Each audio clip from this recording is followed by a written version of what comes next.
Sur les bases que tu viens de construire, tu vas venir maintenant rajouter tous les éléments qui vont définir le contour de ton profil.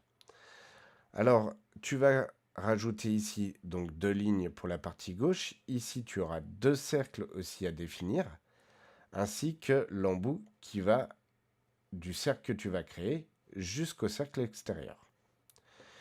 Donc, tu vas commencer par créer le bas de ta pièce, et pour ça, tu vas prendre l'outil ligne. Tu vas créer une ligne horizontale. Donc, pour vérifier qu'elle est bien horizontale, tu peux lui appliquer ici une contrainte horizontale-verticale.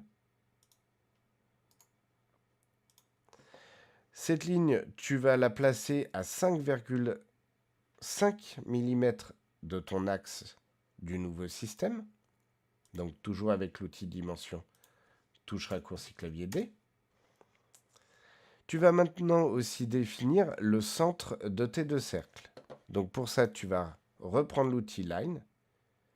Tu crées une ligne horizontale et une ligne verticale. Tu vas définir la ligne horizontale par rapport au bas de la pièce, donc toujours avec l'outil D, dimension. Tu vas le placer à 0,6 mm. L'axe ici vertical, donc l'axe en Y, tu vas le définir par rapport à ton axe de ton système à 9,3. Ces deux lignes, vu qu'elles ne vont pas servir pour la construction finale, tu peux les sélectionner et les transformer en ligne de construction. Tu vas ensuite aller dans Sketch, prendre l'outil Circle Center Diameter Circle, et tu vas créer deux cercles, l'un de 14,5 et l'autre de 5,5.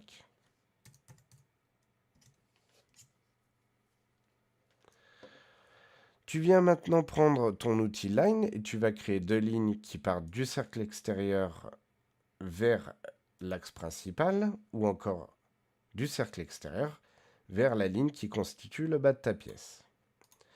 Ces deux lignes, on va les définir par rapport à la dimension de départ de cette ligne et par rapport à un angle.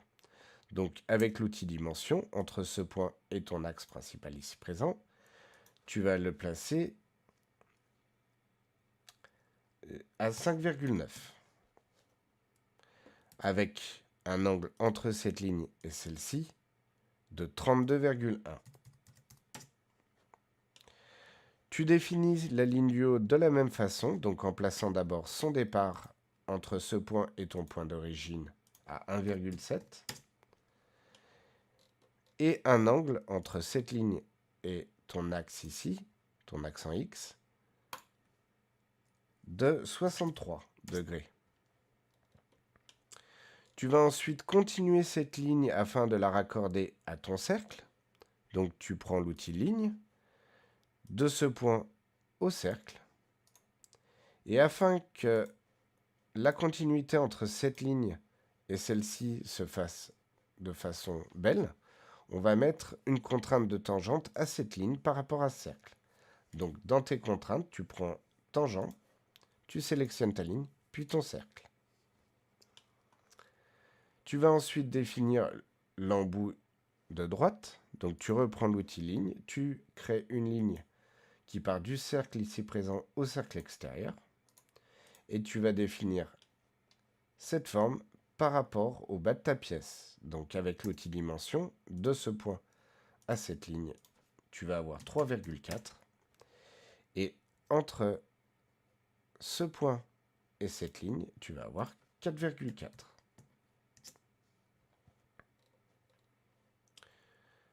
Il te reste à arrondir cet angle et celui-ci. Donc pour ça, tu vas dans Sketch, Filet.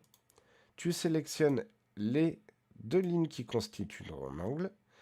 Pour l'angle du haut, tu mets 7,5. Et pour l'angle du bas, tu vas mettre un angle de 14,5.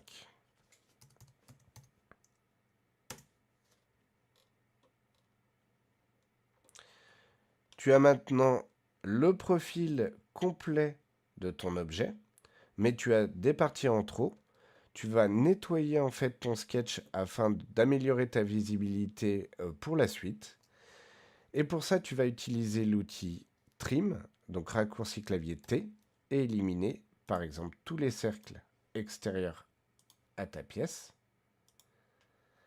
ou encore les parties internes mais qui ne me seront pas utiles pour la construction. Alors là, je suis toujours aux parties extérieures. Voilà pour les parties extérieures. Maintenant, les parties intérieures, par exemple ce cercle, tu n'as besoin que de la partie entre ce point et celui-ci. Donc, cette partie-là, tu peux l'enlever. Tu peux à la limite conserver cette partie, mais tu vas enlever celui-ci. Tu peux aussi enlever ces deux lignes-là, puisque cette partie de ce cercle ne sera pas une partie de ta pièce, mais une partie vide. Alors, une chose avec l'outil Trim, de bien faire attention lorsqu'il y a des croisements de lignes, un peu comme ici, de ne pas louper un tout petit bout. Donc, des fois, il faut zoomer pour bien voir, à ne pas oublier un petit bout. Ici, en dézoomant, tu peux voir que ma forme orange est bien la forme de ma pièce.